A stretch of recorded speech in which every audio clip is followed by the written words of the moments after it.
अमेरिकेचे अध्यक्ष Donald Trump यांची कोलांटी उडी. चीन आणि जपानच्या मदतीची गरज नाही, ट्रम्प यांचं वक्तव्य.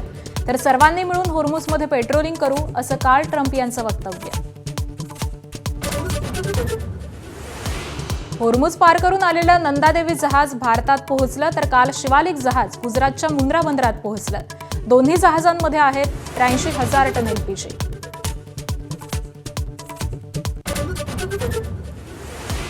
पाकिस्तानच्या काबूलमधल्या रुग्णालयावरील हल्ल्यात 400 ठार झाल्याचा तालिबान्यांचा दावा. 250हून अधिक जखमी असाही दावा. पाकिस्तानकडून मात्र इन्कार.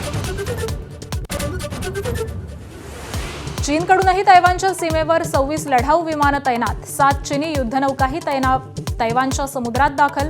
चीनच्या मनात नेमकं काय याचा अंदाज कुणाला लागेना.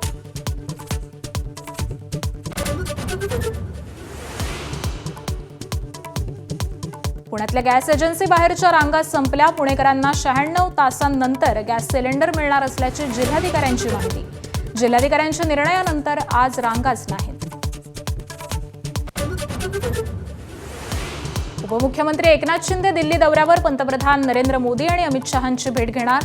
स्थानिक स्वराज्य संस्थेच्या निवडणुकीत मित्रपक्षांकडून सहकार्य न मिळाल्याची तक्रार करण्याची शक्यता.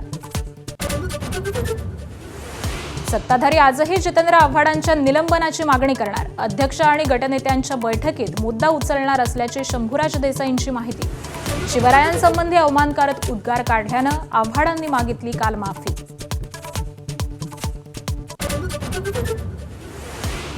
मीरा भाईंदरमधील सुहासिनी माटेकरांचा उपचारादरम्यान मृत्यू. अतिदक्षता विभागात उपचारादरम्यान उंदरानं हाताला कुरतडलं होतं. स्थानिक नेते आक्रमक झाल्यावर डॉक्टर नर्सची बदली.